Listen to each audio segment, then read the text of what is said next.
Pessoal, como vocês estão? Tudo certo? Então, hoje a gente vai continuar a nossa série de palavras que chama Somos. A gente já falou sobre... Semana passada a gente falou que nós somos sacerdotes, o pastor André trouxe a palavra. Quem estava aqui no culto? Se faltou, vai ali depois que você vai tomar uma varada. Tô brincando. Você não pode faltar no culto, você tem que vir no culto.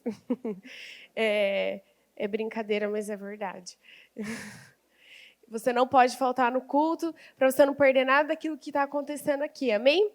E hoje a gente vai falar sobre que nós somos discípulos. Olha só, quem assistiu aqui The Chosen? Então, imagina você tirando uma selfie com Jesus. Eu queria, ia ser muito bom, né, gente? E para a gente começar esse culto descontraindo, eu queria que viesse aqui a hora que eu falar já, somente, tá bom? Sem celular, sem nada. A primeira pessoa que vier aqui valendo um fine para me dizer os 12 discípulos de Jesus. Já!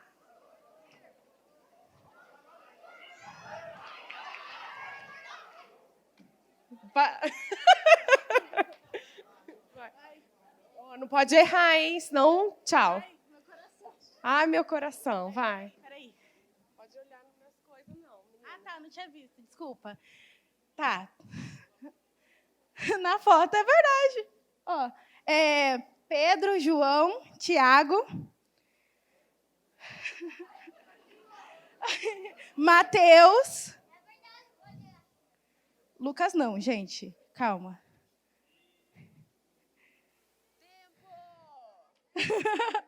Posso falar do começo? João, Pedro, Lucas. Não! Volta lá. Quem sabe, vem correndo. Ninguém sabe. Que isso, gente? Bora, bora, bora, bora. Nossa, é nervosinho. Mas peraí. Ó, 2 Judas, 2 Simão. Tem... Ah, caramba. Mateus, calma, oh, pelo amor de Deus. Foi 5, vai. Mateus, Simão Pedro. Não, peraí. Não. Tá nervoso? Tiago maior, Tiago menor, Judas, Simão. Não, mas vamos começar do começo, peraí. Não, caramba, peraí. Ó, daí tem Bartolomeu, Natanael, Felipe. Ué? Felipe, Natanael. Ué? Vem, Pedraça. Sem celular. Hã? Ó, João, Pedro, Simão, Bartolomeu, Tomé, Judas, Simão Zelote. Já falei não, né? Peraí. Me perdi nas contas, tava Vamos lá. conferindo. João, Pedro, Tiago, Judas. Falei Simão? Simão, agora. Simão Zelote, Bartolomeu, Tomé, Tiago. E falta um. Falta um?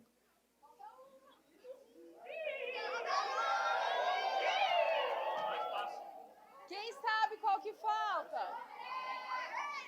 Mateus. Falei Mateus? Pedro, Tiago, Mateus. André? Confesso que eu me perdi. Peraí, cadê o Murilo? Valeu, Murilo, você falou bastante. Você ficou... Perdão por jogar assim, tá? É que eu tô me sentindo o Silvio Santos. Tô brincando. Tô brincando, gente. Então, era só pra gente descontrair. Se você não sabe os discípulos, pelo que eu vi, muitas pessoas não sabem. Eu te convido a ler a sua Bíblia mais vezes e prestar mais atenção no que está escrito lá para você saber a hora que a gente perguntar, né? E assistir The Chosen também ajuda, né, gente? Porque daí você vai decorando os personagens e daí você vai lembrando aqui. Mas nessa noite eu queria ministrar algo que a gente está usando aquele livro que chama Somos. É um livro muito legal que fala sobre o que nós somos em Deus. Olha lá, o pastor André está levantando a nossa identidade em Cristo. E hoje a gente vai falar sobre ser discípulo. Também vem de encontro com aquilo que Deus estava ministrando ao meu coração. E o que é ser um discípulo? Né? Vamos lá, de novo, eu tenho um último fine aqui. Eu queria que uma pessoa viesse aqui me dizer o que é ser um discípulo. Mas é para vir falar uma coisa boa, tá? Não é para vir falar palhaçada, não. O que é ser um discípulo? Lá vem ela de novo. Ó, fala certo agora, tá? Não, é igual quando Jesus estava lá na parábola do juiz. É sempre tentando, né? Tá bom, vai. Fala certo. Vai. Discípulo é uma pessoa que aprende, que está ali em constante aprendizado com outra. Muito bom. Parabéns, uma salva de palmas. Ela não quer, gente. Então, discípulo significa aluno, aprendiz, né? Tá ali, ó. Vem da palavra disciplina. A palavra disciplina tem tudo a ver com renúncia, né? Um discípulo é alguém que renuncia muitas coisas. É aquele que corresponde ao chamado de Jesus Cristo e cuja vida recebe novas diretrizes. E também no judaísmo, o discípulo é aquele que ele escolhe se submeter ao seu rabino, ele escolhe andar junto, ele escolhe servir, ele escolhe aprender dele, do rabino. Então, esse é chamado um discípulo no judaísmo, alguém que se submete ao seu rabino, que encontra um rabino e que se coloca debaixo dele. Então, isso é o significado de discípulo, aquele que renuncia, que está ali para aprender, que corresponde ao chamado de Jesus, que corresponde à vontade, né, de Deus sobre a sua vida. Então, eu quero que você abra lá comigo em Lucas 6, a partir do versículo 12. Abre lá a sua Bíblia. Lucas 6, vamos lá, a partir do versículo 12, diz assim: Num daqueles dias, Jesus saiu para orar no monte e passou a noite orando a Deus. Ao amanhecer, chamou seus discípulos e escolheu 12 deles, a quem também designou apóstolos. Simão, a quem deu o nome de Pedro, seu irmão André, Tiago, João, Filipe, Bartolomeu, Mateus, Tomé, Tiago, filho de Alfeu, Simão, chamado Zelote, Judas, filho de Tiago, e Judas Iscariotes, que veio a ser o traidor. A gente vai ler até aí. Eu quero que você repare nesse versículo o que Jesus fez antes dele escolher os seus discípulos. O que Jesus fez antes de escolher os seus discípulos? Ele orou. Ele saiu para orar.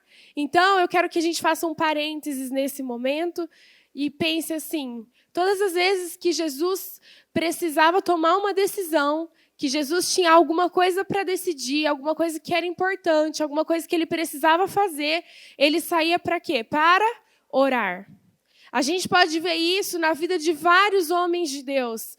A gente pode ver isso, semana passada o pastor André falou sobre Moisés, a gente pode ver isso na vida de Moisés. Todas as vezes que Moisés precisava tomar uma decisão sobre o povo de Israel, para onde ele levaria aquele povo, o que ele faria, ele saía para quê? Para orar. Ele saía para falar com Deus. Então, isso precisa ser algo que a gente precisa levar para a nossa vida, amém? Se Jesus é o nosso maior exemplo em todas as coisas, a gente precisa ler a palavra e estar atento a todos os detalhes. Acho que você já leu essa passagem diversas vezes e pensou, puxa, que legal, ele escolheu 12 pessoas, está aqui os nomes das 12 pessoas que ele escolheu, que interessante, que legal, mas talvez você não tenha reparado, olhado nessa perspectiva, que todas as vezes que Jesus precisava tomar uma decisão, mesmo sendo Jesus, mesmo sendo quem ele era, ele precisava orar. Ele ia diante do seu Pai orar e buscar a direção. Então, nós precisamos levar isso para a nossa vida. Nós precisamos orar diante de todas as decisões que nós precisamos tomar nas nossas vidas. Amém? Você recebe isso nessa noite? Você leva isso como um conselho para a sua vida? Amém. Então, Jesus foi buscar um discernimento espiritual. Ele foi buscar algo que que discernisse, que trouxesse para ele clareza, graça, para escolher essas 12 pessoas que ele iria escolher ali na frente, né? E quando a gente olha para os discípulos, e talvez você assistindo The Chosen, você deve ter tido uma percepção melhor disso, se você não leu tanto a palavra assim, você pode perceber que os discípulos eles são muito diferentes entre eles. Eles são muito diferentes. E eu acho bem interessante que lá no The Chosen eles fazem questão de mostrar até Mateus com traços muito diferentes, por exemplo, de Pedro, né? Para que a gente possa perceber que eles são pessoas muito diferentes. E que Jesus escolheu pessoas diferentes porque o corpo de Cristo é formado por pessoas diferentes, amém? A gente se complementa. E o nosso cabeça é Cristo. E aquele que une todas as coisas, aquele que vai fazer com que todas as coisas funcionem da melhor forma, do melhor jeito, amém? Então, Jesus busca a direção de Deus para escolher essas 12 pessoas. Mesmo elas sendo completamente diferentes, existe uma graça, um discernimento espiritual para isso. Então, o que fez com que esses 12 discípulos eles fossem escolhidos? Você já parou para pensar sobre isso? O que fez? Assim, Jesus estava andando, você, né? Pensa, o que eles tinham de especial? O que eles tinham de diferente? O que chamou a atenção de Jesus? O que você pensa? Quero que você pense aí. Eles escolheram, o diferencial deles é que eles escolheram andar com Jesus, amém? Eles escolheram andar com Jesus. Nós vamos ler mais para frente e nós vamos perceber isso. Quando Jesus convida para que eles sigam a Jesus, cada um deles, eles não hesitam. Não há uma hesitação em seguir Jesus. Mas existe uma resposta pronta, uma resposta rápida, uma resposta sim. E segue Jesus, e vai atrás de Jesus. Eles escolheram andar com Jesus. Eles decidiram isso. Eu quero que você abra comigo lá em Gênesis 5. É o primeiro livro da Bíblia. Então, é bem fácil. Gênesis 5. E eu quero que você veja lá a história de um homem que está nos versículos 21 a 24.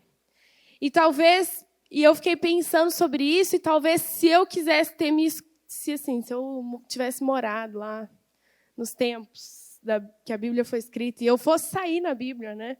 Eu acho que eu ia querer, talvez, ter essa história aqui. Estava muito bom para mim ter essa história aqui. Acho que ia ser bem legal. Não sei se você ia querer ter essa história, acho que eu queria. Do 21 ao 24, diz assim: aos 65 anos, Enoque gerou Matusalém. Depois que gerou Matusalém, Enoque andou com Deus 300 anos e gerou outros filhos e filhas. Viveu ao todo 365 anos. Enoque andou com Deus e já não foi encontrado, pois Deus o havia arrebatado. O que aconteceu nessa história? Você sabe detalhes da vida de Enoque? Você sabe? Não sabe muitas coisas, mas você sabe a coisa mais importante da vida dele. Enoque andou com Deus, até que ele já não foi mais encontrado, porque Deus havia arrebatado ele. Eu quero que você imagine isso escrito sobre você. Você já pensou você ser lembrado assim? Isabela andou com Deus e já não foi encontrada, pois Deus havia arrebatado. Muito especial, muito forte isso. Pensa no seu nome. Levi já andou com Deus e já não foi encontrado, porque Deus havia arrebatado. Imagina isso, gente? Que especial, você andar com o Senhor, é isso que faz a diferença na vida de um homem. Andar com Deus. Esse precisa ser o nosso alvo, esse precisa ser o anseio do nosso coração. A gente precisa olhar para essas passagens tão simples na palavra de Deus e que, com certeza, você já passou por elas diversas vezes e você sabe, o homem que foi arrebatado. Mas você nunca parou para pensar sobre isso, talvez. Como que você deseja ser lembrado? O que Enoque e os discípulos entenderam? É que eles não precisavam ter fama, eles não precisavam ter reconhecimento, eles não precisavam fazer coisas grandiosas. Eles não precisavam disso. Eles precisavam andar com Deus. E o resto seria consequência desse andar com Deus. Amém? É isso que a gente precisa. É isso que um discípulo precisa. O discípulo, ele precisa andar com o Senhor. É isso que você precisa ter no seu coração. Quando a gente fala sobre você não pode ser só um seguidor, você não pode ser multidão, você precisa ser um discípulo, o que a gente está querendo dizer, você precisa andar com Deus. Andar desse jeito aqui. Andar com Deus. Andar com Deus. É isso que você precisa na sua vida. É isso que todos nós precisamos. Andar com Deus. Para que a gente possa, depois, consequência desse andar com Deus, desfrutar de uma vida no Senhor. Amém? Isso é ser discípulo. Então, o que significa andar com Deus realmente, de fato? Vamos lá para o nosso primeiro tópico. Discípulos, eles permitem que Jesus assuma o controle. Abre lá comigo em Lucas 5, versículo 1. Hoje você vai abrir bastante a sua Bíblia. Lucas 5, versículo 1. A gente vai ler do versículo 1 ao versículo 11. Eu vou ler e você vai prestar bastante atenção, amém? Então diz assim: certo dia, Jesus estava perto do lago de Genezaré, e uma multidão o comprimia de todos os lados para ouvir a palavra de Deus. Viu à beira do lago 2 barcos deixados ali pelos pescadores que estavam lavando as suas redes. Entrou num dos barcos o que pertencia a Simão e pediu-lhes que o afastasse um pouco da praia. Então sentou-se do barco e ensinava o povo. Tendo acabado de falar, disse a Simão: vá para onde as águas são mais profundas, e a todos lancem as redes para a pesca. Simão respondeu: mestre, esforçamo-nos a noite inteira e não pegamos nada, mas porque és tu que está dizendo isso, vou lançar as redes. Quando eles o fizeram, pegaram tal quantidade de peixes que as redes começaram a rasgar-se. Então fizeram sinais a seus companheiros no outro barco para que viessem ajudá-los. E eles viram e encheram ambos os barcos ao ponto de começarem a afundar. Quando Simão Pedro viu isso, prostrou-se aos pés de Jesus e disse: afasta-te de mim, Senhor, porque sou um homem pecador. Pois ele e todos os seus companheiros estavam perplexos com a pesca que haviam feito, como também Tiago e João, os filhos de Zebedeu, sócios de Simão. Jesus disse a Simão: não tenha medo, de agora em diante você será pescador de homens. Eles então arrastaram seus barcos para a praia e deixaram tudo e o seguiram. Então, discípulos permitem que Jesus assuma o controle. Jesus está ali ministrando e a multidão está comprimindo ele, e ele vê os barcos e ele pede para que coloque o barco no lago de Genezaré, para que ele possa ministrar do barco e a multidão ficar ali naquela costa. E quando Jesus termina, ele sabe que Pedro tinha ido pescar e passado a noite, não tinha conseguido pegar nada de peixe, e era já de manhã, e ele fala assim: pode ir, vá para águas mais profundas, pode ir pescar, né? Tá dizendo para. E aí Pedro fala assim: mas olha, Jesus, gente, era melhor pescar à noite. O Pedro era pescador. Pedro sabia o melhor horário, a melhor forma. E daí Jesus, que é carpinteiro, que teoricamente não saberia dizer a melhor hora de pescar, diz para que Pedro vá pescar. E aí Pedro fala: tá bom, Jesus, mas se é você que está falando, eu vou te obedecer. Então, Jesus assume o controle daquela situação. E vocês sabem o que acontece. Chega lá, eles pescam tantos peixes que as redes começam a se rasgar. E eles precisam pedir ajuda de outros pescadores para que eles possam tirar aqueles peixes do mar, do lago. Então, quando a gente olha essa passagem, a gente percebe que pessoas que decidem andar com Jesus, pessoas que decidem caminhar com Jesus, discípulos verdadeiros, eles deixam com que Jesus assuma o controle da sua vida. Amém? Qual é a área da sua vida que Jesus precisa assumir o controle? Qual que é a área da sua vida que você tem retido o controle para você e que você precisa deixar com que Deus assuma o controle? Pensa aí um pouquinho. Sabe, aqueles homens, eles entregaram o controle para Jesus e eles experimentaram coisas tremendas nas suas vidas. Eu estou falando muito do The Chosen porque é muito legal. The Chosen, a gente consegue, talvez, materializar um pouco o que a palavra diz e visualizar e né, ter uma visão, né, mais didática, talvez, não sei se eu estou usando as palavras corretas, mas assim, eu acho muito interessante que, poxa vida, você está caminhando com Jesus e daí tudo que eles experimentaram, tudo que eles viram Jesus fazendo. Gente, quem não queria estar lá? Eu queria. Toda vez que a gente assiste, eu falo para mim, nossa, eu queria muito estar lá. Eu queria muito ser lá. Aquelas mulheres que ficam andando junto. Queria muito. Gente, muito legal. Muito especial, muito maravilhoso. Seguir a Jesus é maravilhoso. Coisas tremendas eles experimentaram. A gente precisa parar de querer fazer as coisas do nosso jeito. A gente precisa parar de... Sabe o que Pedro poderia ter respondido para Jesus? Não, Jesus, nós já lavamos as redes. Não tem peixe ali. Eu passei a noite tentando pescar. Não tem. Tá bom? Brigadão aí, viu? Prega aí, faz o que você tem que fazer.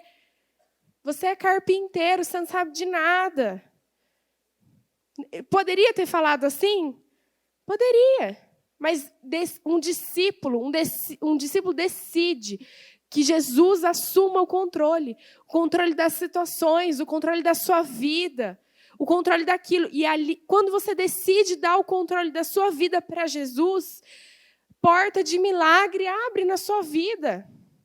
Amém? Você consegue perceber isso nesse texto? Pedro foi sem expectativa, porque Jesus não prometeu para ele, vai lá na água profunda que você vai pegar muito peixe. Pode ir, vai, você vai pegar muito peixe. Jesus só fala isso, vai pescar, vai lá. E o coração que confiou, que deixou Jesus assumir o controle, vivenciou o milagre, presenciou o milagre. Discípulos de Jesus andam com ele, experimentam coisas tremendas, amém? Quem aqui deseja experimentar coisas tremendas na sua vida? O segundo, discípulos confiam na palavra. Olha só o que está escrito lá no versículo 4, lá de Lucas 5. Diz assim, tendo acabado de falar, disse a Simão, vá para onde as águas são mais profundas. Vá para onde as águas são mais profundas. Esse é um convite de Jesus, nos chamando a ir para águas mais profundas, amém?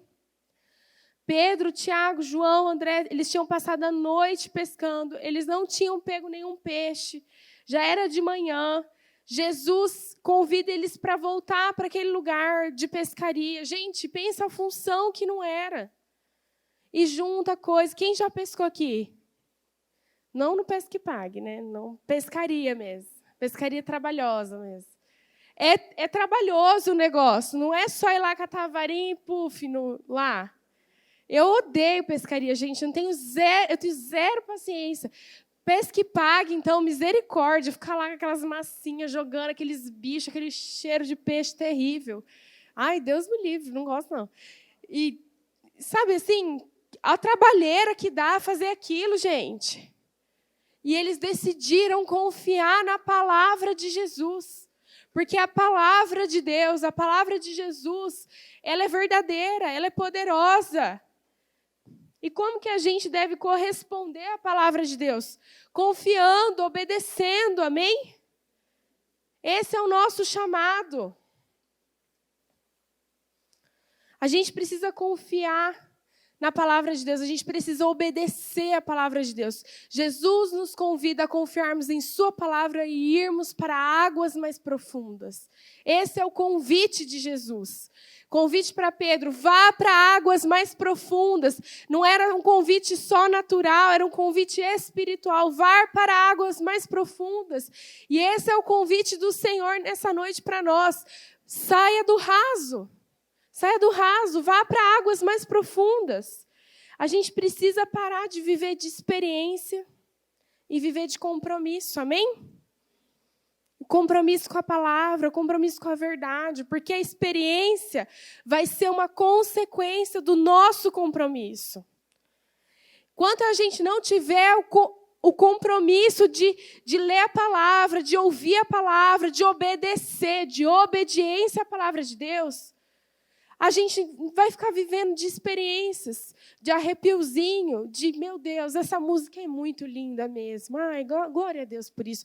E daí você sai daqui, você está fraco na fé, porque é só mais uma experiência. Você precisa viver de compromisso para que as experiências venham baseadas no seu compromisso, naquilo que você foi alimentado, amém? A sua semana precisa ser uma semana cheia da palavra do Senhor, cheia da verdade do Senhor depositada no seu coração, na sua mente. Porque é isso que um discípulo faz. O discípulo anda com Jesus.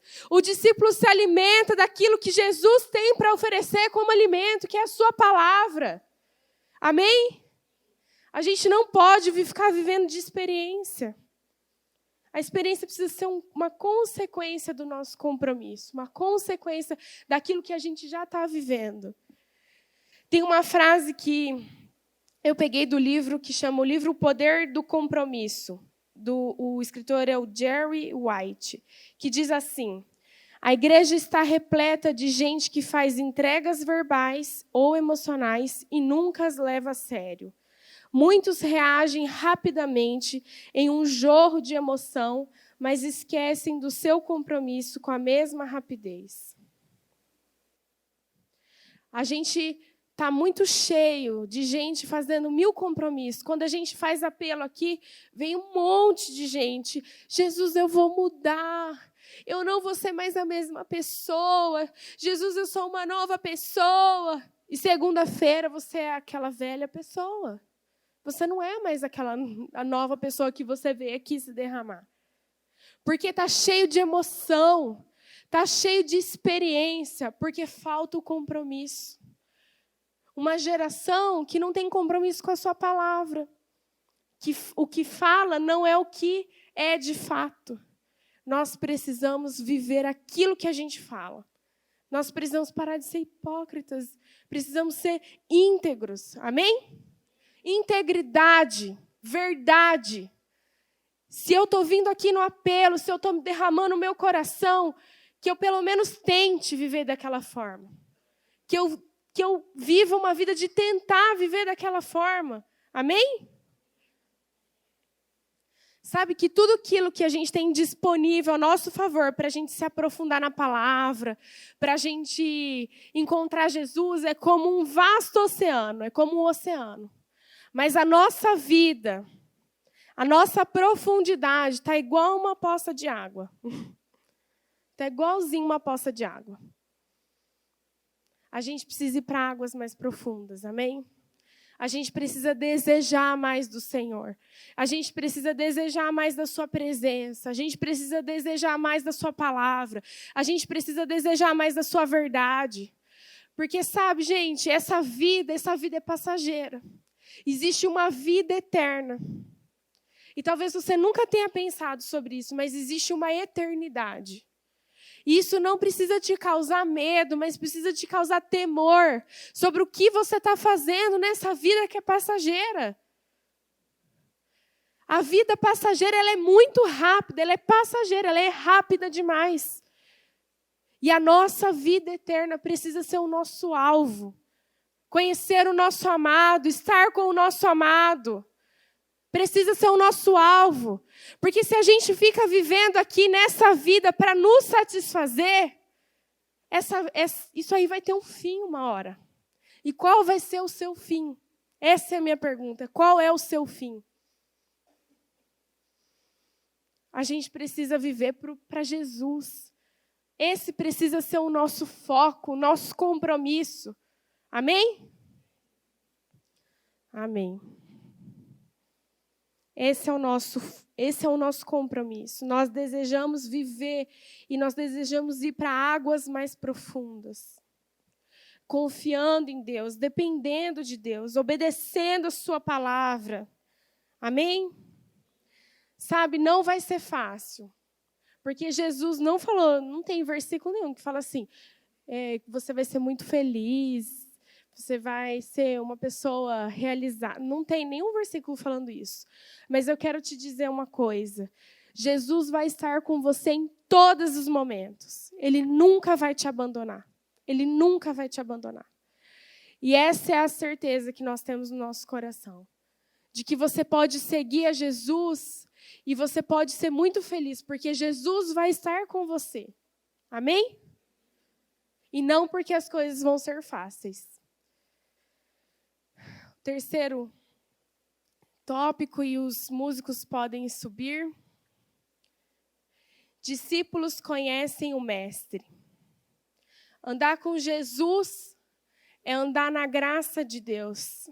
Amém? É andar na graça de Deus. A gente nunca vai ser merecedor. Nunca. Você pode ser a pessoa mais boazinha do mundo. Você pode ser uma pessoa que nem abre a sua boca, nem nada. Você é um santinho aí. Mas a gente nunca vai ser merecedor da graça de Deus. Isso também não nos dá a liberdade de fazer as coisas e achar, já que eu não sou merecedor mesmo, uma coisa a menos para eu ser merecedor, né? Uma coisa a mais para eu não ser merecedor, tá tudo bem. Isso não nos dá a liberdade. Através da morte e da ressurreição de Jesus, a gente pode ter vida. O seu sacrifício nos deu vida, amém? A gente vai comemorar a Páscoa semana que vem, na outra, não na que vem, na outra. E a Páscoa é sobre isso.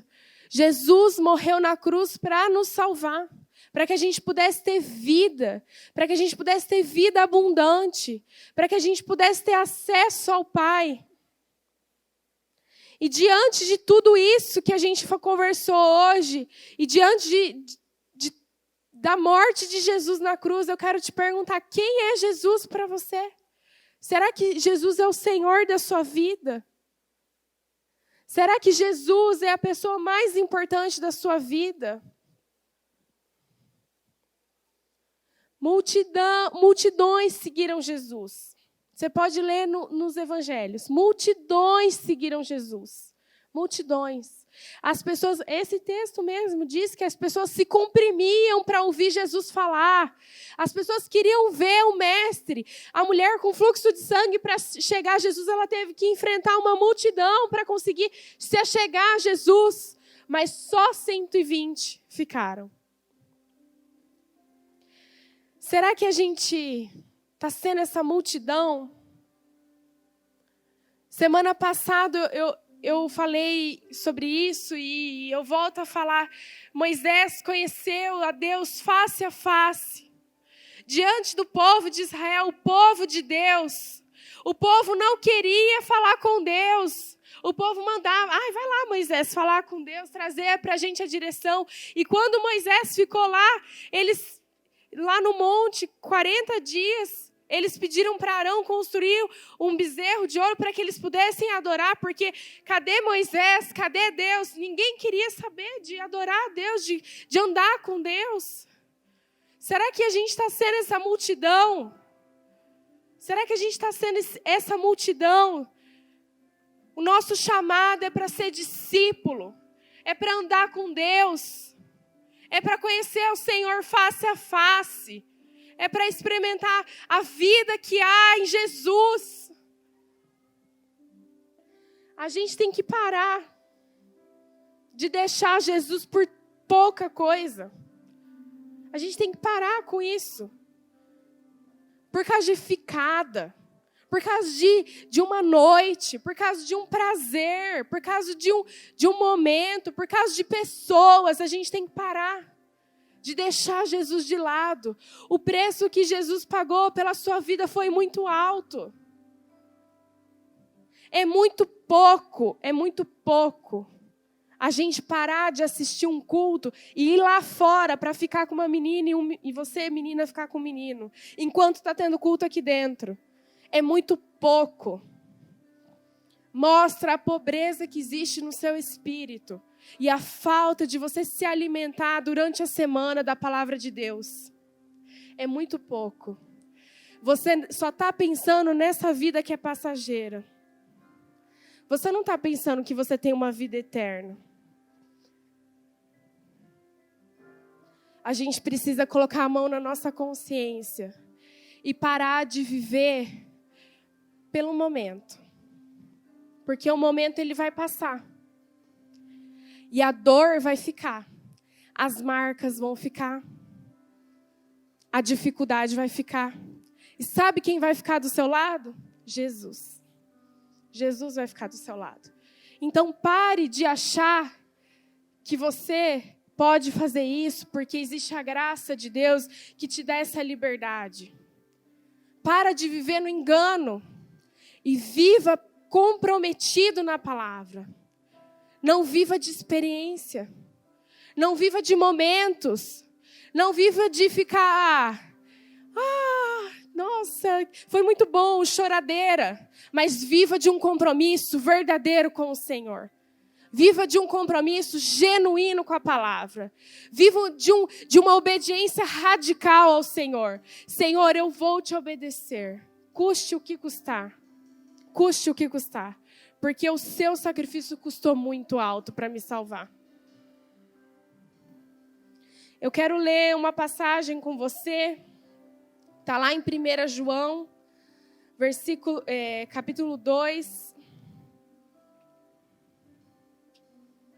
Capítulo 2, a partir do versículo 1, diz assim: Meus filhinhos, escrevo-lhes estas coisas para que vocês não pequem. Se, porém, alguém pecar, temos um intercessor junto ao Pai, Jesus Cristo, o justo. Ele é a apropriação pelos nossos pecados, e não somente pelos nossos, mas também pelos pecados de todo o mundo. Sabemos que o conhecemos se obedecemos aos seus mandamentos. Aquele que diz, eu o conheço, mas não obedece aos seus mandamentos, é mentiroso, e a verdade não está nele. Mas se alguém obedece a sua palavra, nele verdadeiramente o amor de Deus está aperfeiçoado. Desta forma, sabemos que estamos nele. Aquele que afirma que permanece nele deve andar como ele andou. Se você afirma que você permanece em Jesus, você precisa andar como ele andou. Jesus precisa ser o nosso maior exemplo. Que nessa noite você saia desse lugar com uma convicção no seu coração, com um compromisso firmado diante de Deus, não da boca para fora, mas de todo o seu coração, dizendo, Senhor, eis aqui a minha vida. Eu não quero viver de experiências. Eu não quero viver na desobediência. Eu não quero viver de lero-lero. Eu quero viver para o Senhor. Eu quero obedecer ao Senhor. Eu quero ser seu discípulo. Eu quero te seguir. E eu quero que o Senhor seja o meu maior exemplo de conduta, de vida, de tudo. Senhor, eis aqui a minha vida. Eis aqui o meu compromisso. Muda isso na sua vida, meu querido. Seja um homem de palavra. Seja uma mulher de palavra. Que aquilo que você diz é a verdade. Que não seja mais um dia que você diz uma coisa e amanhã já não é mais isso. Mas seja alguém de palavra, alguém de honra, porque isso vai trazer honra para a sua vida, honra para a sua família, honra para a sua casa. Sabe o que eu quero dizer uma coisa para vocês? Aqui no culto de adolescentes não é lugar para você ficar deitado no seu lance, no seu namorado. Não é para você ficar pegando na mão de uma pessoa. Muda seu foco. Presta atenção no que você está fazendo. Existe uma vida eterna e uma vida que é passageira. O que você está fazendo da sua vida? Será que você está sendo um discípulo ou você está sendo uma multidão? Só mais um no meio do povo. Eu quero ser encontrada como Enoque. Isabela andou com Deus, até que não foi achada porque foi arrebatada. Seria muito maravilhoso se isso acontecesse. E você? Você quer ser um discípulo ou você quer fazer parte da multidão?